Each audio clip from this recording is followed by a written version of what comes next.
السلام علیکم ورحمۃ اللہ وبرکاتہ۔ آج ہم سورہ الکہف کی آیت نمبر 47 سے شروع کریں گے۔ اعوذ باللہ من الشیطان الرجیم، بسم اللہ الرحمن الرحیم۔ وَيَوْمَ نُسَيِّرُ الْجِبَالَ وَتَرَى الْأَرْضَ بَارِزَةً وَحَشَرْنَاهُمْ، اور جس دن ہم چلائیں گے پہاڑوں کو اور تو دیکھے گا زمین کو بارزةً کھلی، یعنی بالکل ہموار بچھی ہوئی، وَحَشَرْنَاهُمْ، اور ہم ان سب کو اکٹھا کریں گے، فَلَمْ نُغَادِرْ مِنْهُمْ أَحَدًا، پس ہم نہیں چھوڑیں گے ان میں سے کسی ایک کو بھی۔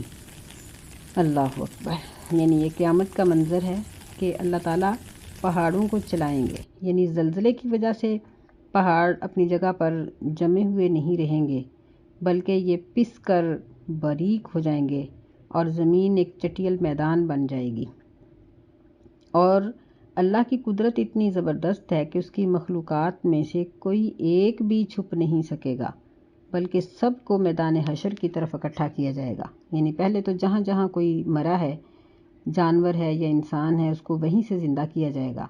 پھر اس کو حشر کے میدان کی طرف ان سب کو ہانکا جائے گا، اور اللہ تعالیٰ اس عظیم دن میں جانوروں کے بھی فیصلے کریں گے، اور ظالم سے مظلوم کے لیے بدلہ لینے کے بعد جو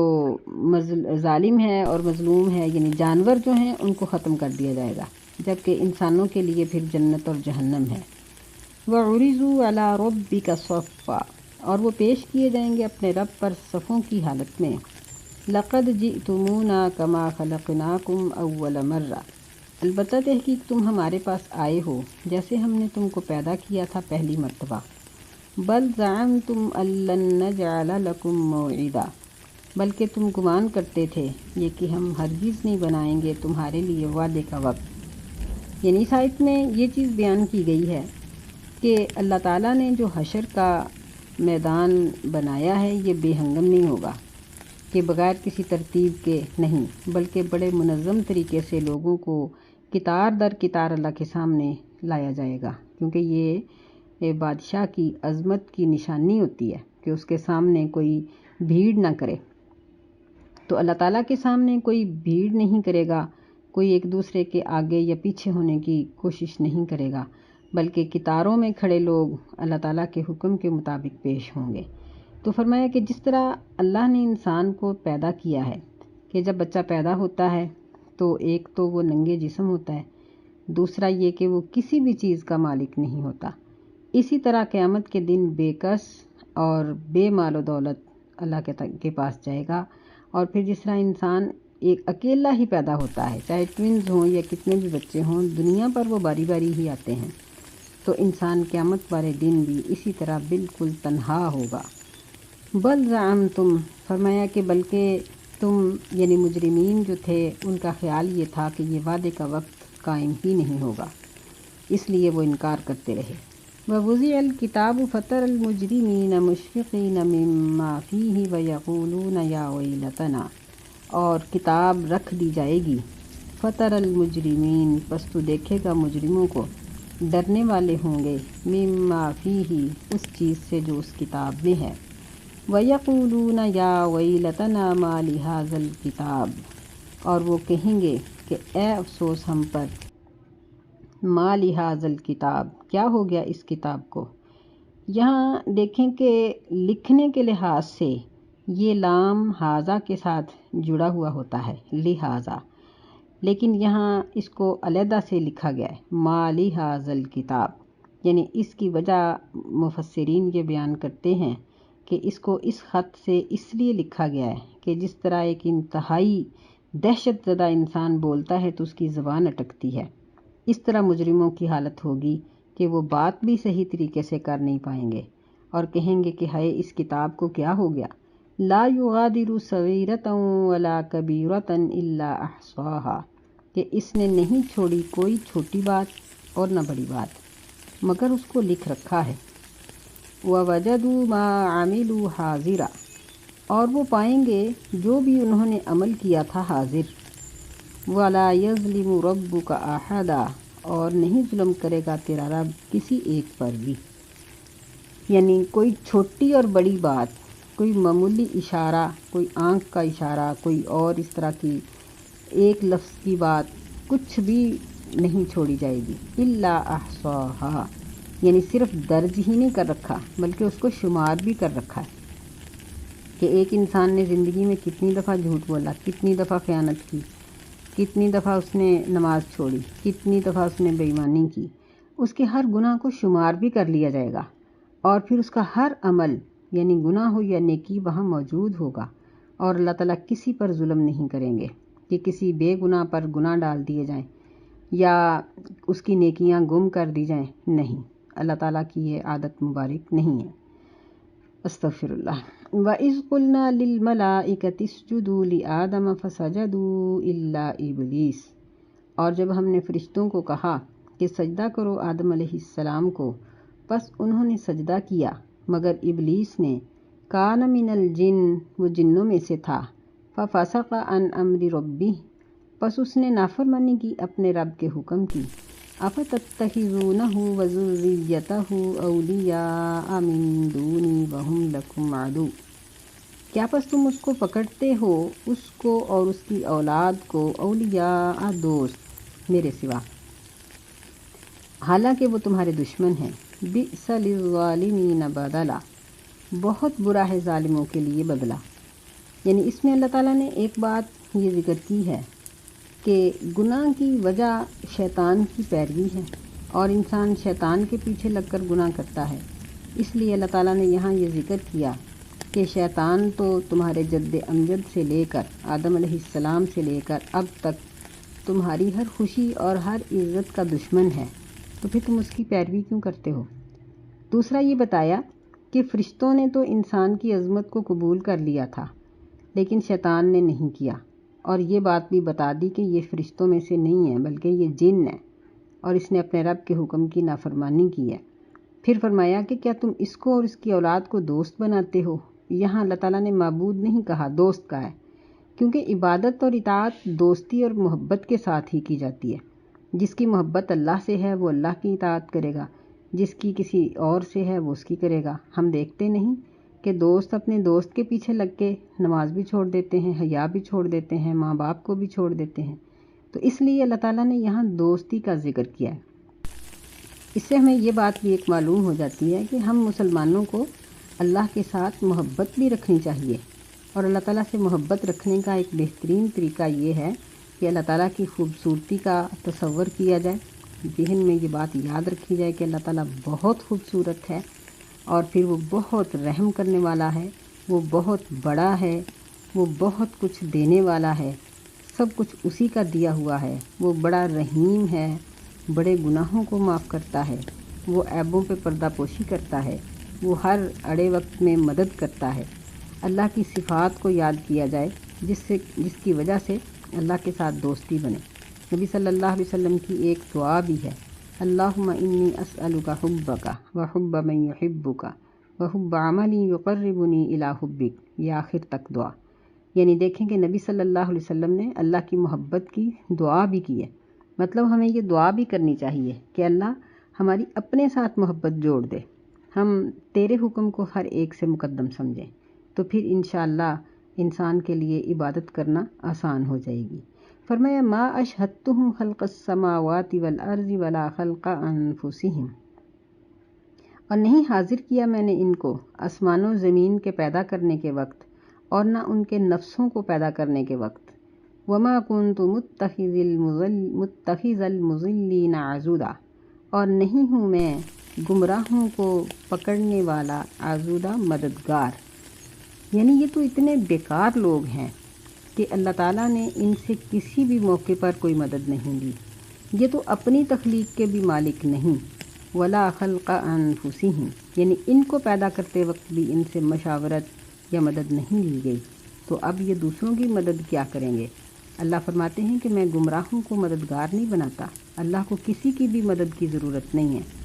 وَيَوْمَ يَقُولُ نَادُوا شُرَكَائِيَ الَّذِينَ زَعَمْتُمْ، اور جس دن اللہ تعالیٰ کہیں گے کہ پکارو شرکائی، میرے شریکوں کو، شریک ان کی جمع ہے شرکا، اور یا کا معنی میرے شریکوں کو، الذین زعمتم، وہ جو تمہارے خیال کے مطابق تھے، یعنی اللہ کا تو شریک کوئی نہیں ہے، لیکن لوگوں نے جو گمان کر رکھا ہے۔ فدعوہم، پس وہ ان کو پکاریں گے، فلم یستجیبوا لہم، پس وہ ان کی بات کو قبول ہی نہیں کریں گے، وجعلنا بینہم موبقا، اور ہم بنا دیں گے ان کے درمیان ہلاکت۔ فلم یستجیبوا لہم کا ایک مطلب تو یہ ہے کہ وہ ان کی بات کا جواب ہی نہیں دیں گے، ان کی بات کو سنیں گے ہی نہیں، وہ چیخیں گے، چلائیں گے کہ اب ہمیں اللہ کے عذاب سے چھڑاؤ، ہم ساری زندگی تمہارے لیے نظر و نیاز دیتے رہے، تمہاری بات مانتے رہے، تمہارے پیچھے لگ کے ہم سارے کام کرتے رہے، جو کچھ تم کہتے تھے ہم وہی کرتے تھے، اور تمہارا یہ وعدہ تھا کہ ہم تمہیں اللہ کے عذاب سے چھڑائیں گے، تو اب چھڑاؤ، لیکن وہ ان کی بات کا جواب ہی نہیں دیں گے۔ دوسرا مطلب یہ ہے فلم یستجیبوا کا کہ وہ ان کی بات کو سن تو رہے ہوں گے لیکن ان کی مدد نہیں کر سکیں گے، جو وہ مانگ رہے ہیں ان کو دے نہیں سکیں گے، اور اسی دوران اللہ ان کے درمیان ہلاکت نافذ کر دے گا کہ وہ جہنم رسید کر دیے جائیں گے۔ استغفر اللہ۔ ورأى المجرمون النار فظنوا انہم مواقعوها، اور مجرم دیکھیں گے آگ کو، پس وہ گمان کریں گے کہ بے شک وہ اس میں گر جانے والے ہیں۔ وَلَمْ يَجِدُوا عَنْهَا مَصْرِفًا، اور وہ اس سے لوٹ کر کوئی جگہ نہیں پائیں گے، یعنی جہنم کو دیکھتے ہی اس قدر ہولناکی ہوگی کہ وہ سمجھ لیں گے کہ بس اب ہم اس سے نہیں بچ سکتے، اور وہ اس میں پھر گرا بھی دیے جائیں گے، اور اس سے بھاگ کر جانے کی ان کو کوئی جگہ نہیں ملے گی۔ اللہ تعالی ہمیں جہنم سے محفوظ رکھے۔ وَلَقَدْ صَرَّفْنَا فِي هَذَا الْقُرْآنِ لِلنَّاسِ مِنْ كُلِّ مَثَلٍ، اور البتہ تحقیق ہم نے مختلف طریقوں سے بیان کر دیا اس قرآن میں لوگوں کے لیے ہر مثال کو، یعنی بعض دفعہ اللہ تعالیٰ تنبیہاً کوئی بات کرتے ہیں، بعض دفعہ لوگوں کو جنت کا لالچ دے کر کرتے ہیں، بعض دفعہ پیار اور محبت سے، مختلف انداز، تاکہ جس بھی ذہن کا کوئی ہے وہ اس ہدایت کو سمجھ لے۔ وَكَانَ الْإِنسَانُ أَكْثَرَ شَيْءٍ جَدَلًا، اور ہے انسان اکثر چیزوں میں جھگڑا کرنے والا، یعنی انسان کی فطرت ہے کہ وہ ایک طریقے سے سب لوگ بات کو نہیں سمجھ سکتے، کسی کو پیار کی ضرورت ہے، کسی کو ڈانٹ کی ضرورت ہے، کسی کو خبردار کرنے کی ضرورت ہے، تو اللہ تعالیٰ نے ہر انداز میں اس قرآن مجید کے اندر نصیحت کی ہے۔ وَمَا مَنَعَ النَّاسَ أَن يُؤْمِنُوا إِذْ جَاءَهُمُ الْهُدَىٰ وَيَسْتَغْفِرُوا رَبَّهُمْ، اور لوگوں کو نہیں روکا اس بات سے کہ وہ ایمان لے آئیں جب ان کے پاس ہدایت آ گئی، وَيَسْتَغْفِرُوا رَبَّهُمْ، اور ان کو نہیں روکا کہ وہ اپنے رب سے بخشش مانگیں، إِلَّا أَن تَأْتِيَهُمْ سُنَّةُ الْأَوَّلِينَ، مگر اس چیز نے کہ آئے ان کے پاس پہلے لوگوں کی طرح کا عذاب، پہلے لوگوں کا طریقہ، سننا کا معنی طریقہ، پہلے لوگوں کا طریقہ، أَوْ يَأْتِيَهُمُ الْعَذَابُ قُبُلًا، یا ان کے پاس عذاب آ جائے سامنے سے ہی۔ یعنی لوگ کیا چاہتے ہیں؟ کیا اس لیے ایمان نہیں لاتے اور ہدایت کو قبول نہیں کرتے اور اللہ سے بخشش نہیں مانگتے کہ ان کے پاس عذاب آئے، اور عذاب آئے گا تو پھر یہ مانیں گے، جبکہ عذاب کے آنے کے بعد اور موت کی حالت اور کیفیت طاری ہو جانے کے بعد اگر کوئی توبہ کرے گا تو اس کی وہ توبہ مقبول ہی نہیں۔ یعنی یہ لوگ اس قدر ضدی ہیں کہ یہ اس وقت تک مان ہی نہیں سکتے جب تک ان پر عذاب نہ آئے۔ یہ دونوں طرح اس کا مفہوم ہے۔ ایک یہ کہ کیا یہ عذاب کا انتظار کرتے ہیں کہ عذاب آئے گا تو پھر یہ اللہ سے بخشش مانگیں گے، اور دوسرا یہ کہ یہ اس قدر ضدی ہیں کہ جب تک ان پر عذاب کا کوڑا نہیں پڑے گا تو یہ مان ہی نہیں سکتے۔ دونوں طرح سے اس کی تفسیر ٹھیک ہے۔ فرمایا وَمَا نُرْسِلُ الْمُرْسَلِينَ إِلَّا مُبَشِّرِينَ وَمُنذِرِينَ، اور ہم نہیں بھیجتے پیغمبروں کو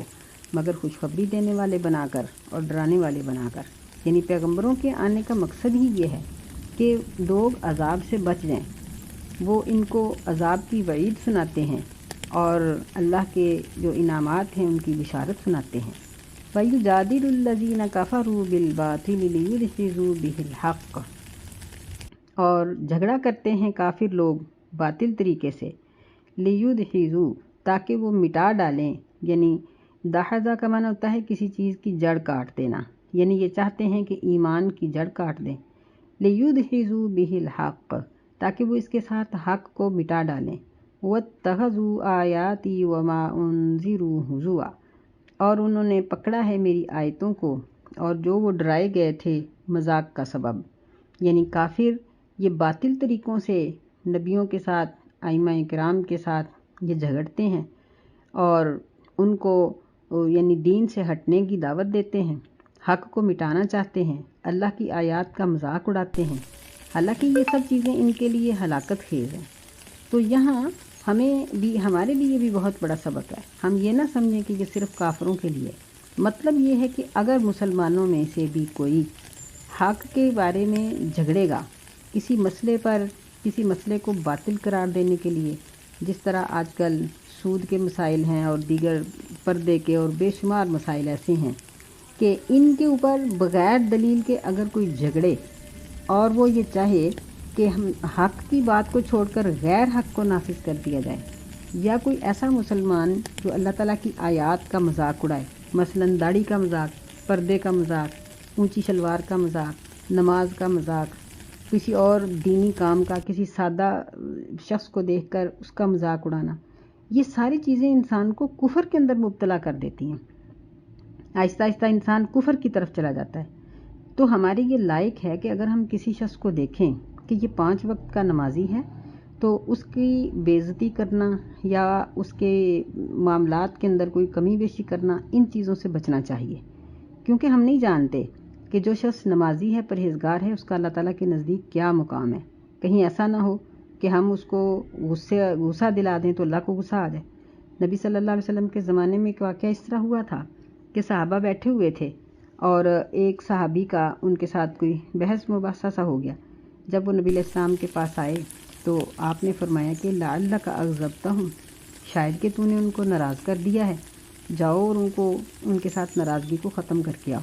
کیونکہ پتہ نہیں کہ اس شخص کا اللہ کے نزدیک کیا مقام ہے۔ تو اگر ہم اس کو ناراض کر دیں گے تو اللہ ناراض ہو جائے گا، کیونکہ اللہ تعالیٰ کہتے ہیں کہ من عاد لی ولیا فقد آذنتہ بالحرب، جو میرے دوست کا انکار کرے گا اور اس سے جھگڑا کرے گا، میں اس کے ساتھ اعلان جنگ کر دیتا ہوں۔ تو ہمارے پاس تو کوئی دلیل نہیں ہے کہ اللہ کا ولی کون ہے، تو اس لیے ہمیں دیندار لوگوں کے ساتھ بحث کرنا اور ان کی عزت کی حد تک کرنا اور ان کو نقصان پہنچانا، ان چیزوں سے رکنا چاہیے۔ فرمایا ومن اظلم ممن ذکر بآیات ربہ فاعرض عنہا، اور کون زیادہ ظالم ہے اس شخص سے جس کو نصیحت کی جائے اس کے رب کی آیات کے ساتھ،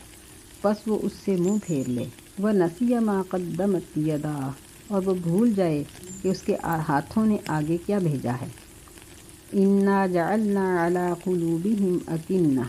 بے شک ہم نے بنا دیا ہے ان کے دلوں پر پردہ، أَن يَفْقَهُوهُ وَفِي آذَانِهِمْ وَقْرًا، یہ کہ وہ اس دین کو یا اس حکم کو، مسئلے کو سمجھیں اور ان کے کانوں میں بوجھ ہے۔ یعنی کہ ایسا شخص جو اللہ کی آیات کے ساتھ نصیحت کیا جائے پھر اس سے اعراض کر لے، اس کے ماں باپ یا اساتذہ یا کوئی مسجد کے مولوی صاحب، امام وقت جو ہیں، وہ اس کو نصیحت کرتے ہیں کہ دیکھو کہ تم یہ گناہ کا کام چھوڑ دو اور نیکی کی طرف آ جاؤ، لیکن وہ اس کی بات پر غور نہیں کرتا بلکہ وہاں جانا ہی چھوڑ دیتا ہے۔ جس نے کہا کہ نماز کی پابندی کرو، اس کے پاس بیٹھنا ہی چھوڑ دیا۔ جس نے کہا کہ حیا کی پابندی کرو، اس کے ساتھ رجوع کرنا ہی چھوڑ دیا۔ تو فرمایا کہ اس کی یعنی ایسا شخص یہ بھول جاتا ہے کہ وہ اپنے کل کے لیے کیا کر رہا ہے، اس نے جو دینی مجلس کو چھوڑا ہے، اس کا قیامت کے بارے میں اس کو کیا نقصان ہوگا۔ اس نے ایسا کرتے وقت قیامت کو بھلا ہی دیا، اور ہم نے تو ان کے دلوں پر پردہ بنا دیا ہے، کیونکہ شیطان کی اطاعت کی وجہ سے، پیچھے شیطان کا ذکر ہوا ہے نا، کہ شیطان کے پیچھے لگنے کی وجہ سے اس کے دل پر اس قرآن اور حدیث کی بات کا تو اثر ہی نہیں ہو رہا۔ فرمایا کہ اس قدر وہ غافل ہیں، وَإِن تَدْعُوهُمْ إِلَى الْهُدَىٰ فَلَن يَهْتَدُوا إِذًا أَبَدًا، اور اگر تو ان کو ہدایت کی طرف دعوت دے، بلائے، پس وہ ہرگز نہیں ہدایت پائیں گے اس وقت کبھی بھی۔ یعنی یہ ان کی گمراہی کا عالم ہے کہ ان کو دین کی دعوت دو تو اس کو قبول ہی نہیں کرتے۔ دیکھ لیجئے اپنے معاشرے میں، اپنے ارد گرد کہ کتنے مدارس ہیں اور ان کی تعداد کیا ہے، اور اسکولوں میں اسٹوڈنٹس کی تعداد کیا ہے۔ یہ جو اسکولوں میں پڑھنے والے بچے ہیں، یہ والدین کے بچے نہیں ہیں، اور یہ بچے اسکولوں میں جاتے ہیں تو ان کو مدارس میں نہیں آنا چاہیے؟ کیا ان کو دین نہیں سیکھنا چاہیے؟ پھر دھوکہ دینے کے لیے اسکولوں میں تھوڑا بہت دین جو رکھا جاتا ہے اور اپنی مرضی کے مطابق جو پڑھایا جاتا ہے، لوگ اسی کو کافی سمجھتے ہیں۔ اپنی زندگیاں، بچوں کی زندگیاں، اپنا روپیہ پیسہ، اپنا قیمتی وقت، ہر چیز دنیا کی خاطر پانی کی طرح بہائی جا رہی ہے، لیکن دین کی دعوت کو کوئی قبول نہیں کرتا۔ فرمایا وَرَبُّكَ الْغَفُورُ ذُو الرَّحْمَةِ، اور تیرا رب بخشنے والا اور بڑی رحمت کرنے والا ہے۔ لَوْ يُؤَاخِذُهُم بِمَا كَسَبُوا لَعَجَّلَ لَهُمُ الْعَذَابَ، اگر وہ ان کو پکڑ لے اس چیز کے بدلے جو انہوں نے کمایا تو ضرور ان کے لیے عذاب کو جلدی کر دے۔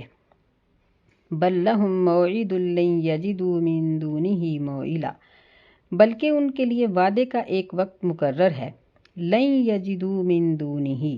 ہرگز نہیں پائیں گے وہ اس کے سوا موئلہ، پناہ کی کوئی جگہ۔ یعنی اللہ تعالیٰ کی طرف سے اگر ڈھیل ملی ہے تو اس کو یہ نہ سمجھا جائے کہ اللہ غافل ہے یا اللہ تعالیٰ کو نعوذ باللہ پتہ نہیں، بلکہ اللہ تعالیٰ کی طرف سے یہ ایک ڈھیل ہے، اور جب وہ ختم ہو جائے گی تو پھر کوئی بھی پناہ کی جگہ نہیں ملے گی۔ وَتِلْكَ الْقُرَىٰ أَهْلَكْنَاهُمْ لَمَّا ظَلَمُوا، اور یہ بستیاں جن کو ہم نے ہلاک کیا جب انہوں نے ظلم کیا۔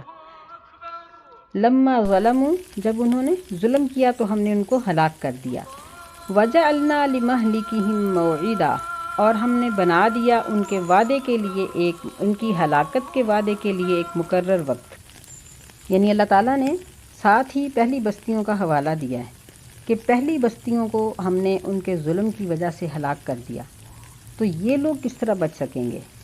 اور پھر ان کے ہلاکت کا ایک وقت مقرر تھا، وہ اپنے اس وقت مقرر سے ایک لمحہ آگے اور پیچھے نہیں ہو سکے، تو پھر ہم انسان کس طرح بچ سکیں گے؟ اور پھر ہم دیکھ بھی رہے ہیں